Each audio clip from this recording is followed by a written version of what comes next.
यो क्वेसन एकदमै इम्पोर्टेन्ट छ क्लास 10 एसई स्टुडेन्टको लागि। So you can see here prove that 1 by sine 2a plus cos 4a by sine 4a हामीलाई के प्रुभ गर्नुपर्ने यहाँनिर cot a minus cosec 4a। So taking LHS, so सुरुमा एलएचएस लिने 1 by sine 2a plus cos 4a divided by sin 4a। Okay up to here 1 by यहाँनिर हामीले sin 2a same to same लेख्ने sin 2a plus cos 4a। यसलाई के हामी लेख्छौँ sin 4a को प्लेसमा हामी डाइरेक्टली यहाँनिर के लेख्छौँ 2 sin 2a cos 2a। यो कसरी आयो म यहाँनिर सो पनि गरिदिन्छु तपाईलाई। sin 4a भनेको के हो sin 2 into 2a। अब यो के को फर्ममा भयो sin 2a, a को प्लेसमा के छ 2a छ। sin 2a को फर्मुला के हुन्छ 2 sin a cos a को प्लेसमा के छ यहाँ 2a, त्यही भएर हामी के लेख्छौँ 2a लेख्छौँ। So now we can take common, sorry we have to take LCM.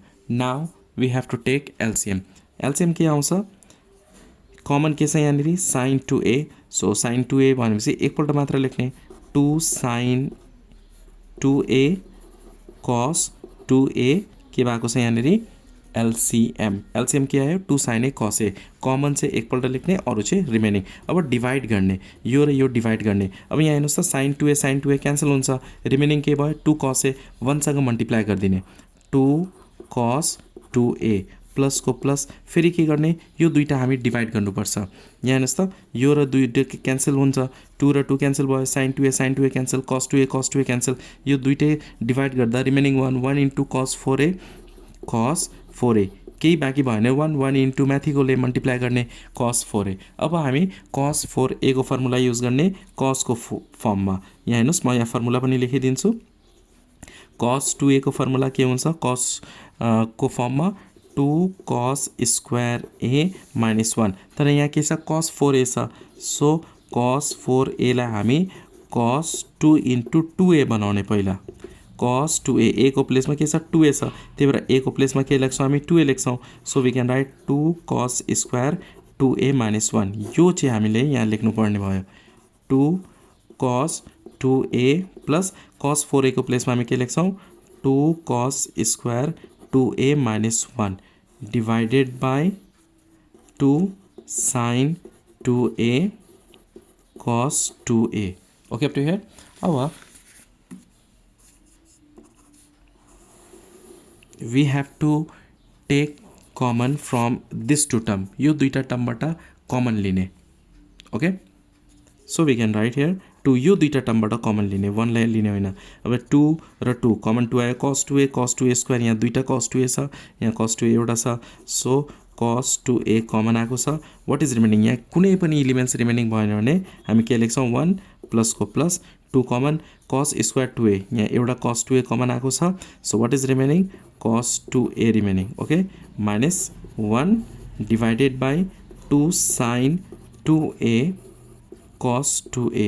अब हामीले cos 2a क्यान्सल गर्नु हुँदैन किनभने यहाँ माइनस छ, यसलाई सेपरेट गर्ने। कसरी सेपरेट गर्ने look at here 2 cos 2a 1 plus cos 2a divided by 2 sin 2a cos 2a minus 1 divided by यो तलको 2 sin 2a cos 2a।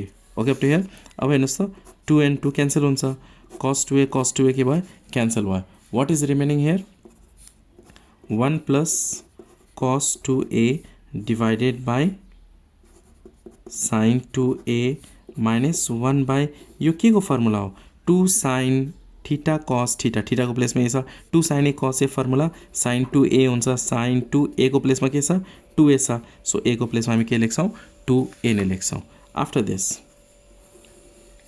1 plus अब cos 2a को फर्मुला फेरि युज गर्ने 2 cos स्क्वायर a माइनस 1 र sin 2a को formula के हुन्छ 2 sin a cos a minus 1 by sin 2a यो दुईटा मल्टिप्लाई गर्ने and we get here sin 4a। After this 1 र 1 के हुन्छ क्यान्सल हुन्छ। So what is remaining here 2 cos square a divided by 2 sin a cos a minus 1 by sin बने के हो cosec. So we can write here cosec 4a. After this you can see here 2 and 2 cancel, square and cos a cancel. So यानी cos a by sin a के हुन्छ cot a. So we can write here cot a minus cosec 4a. हामीले के proof गर्नुपर्ने cot a minus cosec 4a, and we got here cot a minus cosec 4a. At last we have to write down RHS proved. Hope you understand this question from class 10 trigonometry र एसई exam को लागि एकदमै important. Video मन पर्यो भने please like गर्नु होला, न्यू हुनुहुन्छ भने प्लिज सब्स्क्राइब.